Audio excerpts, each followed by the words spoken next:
अस्सलाम वालेकुम, नमस्कार दोस्तों। अरावली हिल्स दुनिया की सबसे पुरानी पहाड़ियां आज फिर विवादों में है। कुछ महीने पहले सरकार और अदालत ने एक ऐसा 100 मीटर डेफिनेशन लागू किया था जो अब तक की सबसे बड़े खतरे की तरह दिख रहा था, लेकिन अभी हाल ही में सुप्रीम कोर्ट ने अपने ही फैसले पर रोक लगा दी है और पूरे मामले को फिर से साइंटिफिक तरीके से देखने का आदेश दिया। सबसे पहले समझते हैं अरावली हिल्स क्या है। दोस्तों, अरावली हिल्स सिर्फ एक पहाड़ नहीं है, ये दुनिया की सबसे पुरानी माउंटेन रेंज में से एक है, हिमालय से भी पहले की। ये रेंज दिल्ली से गुजरात तक लगभग 700 किलोमीटर में फैली हुई और माउंट आबू का गुरु शिखर इसका हाईएस्ट पॉइंट है। बट इंटरेस्टिंग पार्ट ये है कि अरावली इतनी पुरानी है कि ये ग्रो नहीं करती, बल्कि धीरे धीरे घिस रही है। ये एक एंशिएंट माउंटेन रेंज है, करीब 2 बिलियन साल पुरानी, जो दिल्ली, हरियाणा, राजस्थान और गुजरात को जोड़ती है। ये सिर्फ पहाड़ नहीं, ग्राउंड वाटर रिचार्ज का स्रोत है। रेगिस्तान को फैलने से रोकते हैं, हवा और मौसम को बैलेंस करते हैं और नॉर्थ इंडिया की इकोलॉजी के लिए बेहद महत्वपूर्ण है। अब बात करें 100 मीटर डेफिनेशन कंट्रोवर्सी की। पिछले साल नवंबर में सुप्रीम कोर्ट ने एक नया रूल मान लिया था कि केवल वही लैंड्स अरावली हिल्स मानी जाएगी जो सराउंडिंग टेरियन से 100 मीटर या उससे ज्यादा ऊपर उठती है। ये डेफिनेशन सिर्फ चोटियों को कवर करती थी और छोटे पहाड़ों, ढलानों और वैलीज को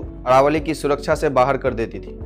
क्रिटिसिज्म क्या था? इन्वायरमेंटलिस्ट्स, साइंटिस्ट्स और पब्लिक्स ने कहा कि यह डेफिनेशन अरावली की रियल इकोलॉजिकल कंटिन्यूटी को इग्नोर करता है कि अरावली सिस्टम में तो ढलान, छोटे रिज, कनेक्टेड स्लोप्स सब शामिल है। क्रिटिक्स का मानना था कि इस नई डेफिनेशन से लगभग 90% अरावली रेंज लीगल प्रोटेक्शन से बाहर जा सकती थी। माइनिंग, कंस्ट्रक्शन और डेवलपमेंट को खुली लाइसेंस मिल सकता था। यानी रूल पेपर पर साइंटिफिक लगता था, लेकिन ग्राउंड रियलिटी में इन्वायरमेंट को नुकसान पहुंचा सकता था। अब सबसे बड़ा अपडेट, सुप्रीम कोर्ट ने अपने ही 20 नवंबर के ऑर्डर को रोक दिया है। अदालत ने पाया कि इसकी परिभाषा में ही कंफ्यूजन थे, मिस इंटरप्रिटेशन हो रहा है और बिना किसी साइंटिफिक स्टडी के इसे लागू नहीं किया जाना चाहिए। इसके तहत अदालत ने कहा कि 20 नवंबर का आदेश फिलहाल लागू नहीं होगा और एक independent high powered expert committee बनाई जाएगी जो अरावली डेफिनेशन और माइनिंग इम्पैक्ट पर पूरी जांच करेगी। अगली सुनवाई की तारीख 21 जनवरी 2026 में तय की गई है ताकि साइंटिफिक क्लियरिटी के साथ फैसला लिया जा सके। ये अपडेट कंजर्वेशनिस्ट और इन्वायरमेंटल एक्टिविस्ट के लिए बड़ा विन माना जा रहा है। यूनियन इन्वायरमेंट मिनिस्टर ने भी इस स्टे को वेलकम किया है, जो इस मामले को एक unusual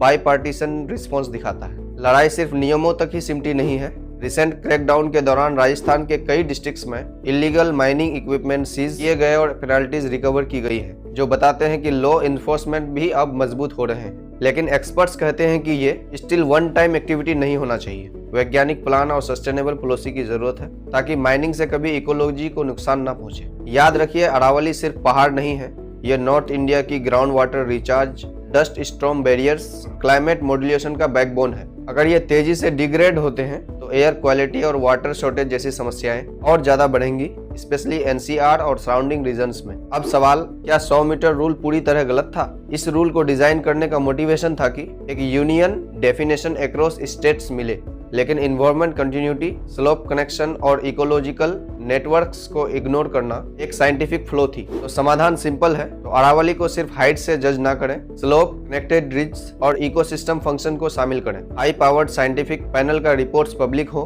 transparent mining plus conservation policy बनाए। अब सुप्रीम कोर्ट ने भी ये मांग उठाई है साइंटिफिक क्लियरिटी की। अरावली की लड़ाई सिर्फ कानून तक नहीं है, ये पब्लिक विल, साइंस, पॉलिसी और अकाउंटेबिलिटी की लड़ाई है। फिलहाल सिर्फ कोर्ट का डिसीजन स्टे हुआ है, लेकिन फाइनल वर्डिक्ट जनवरी 2026 में आएगा।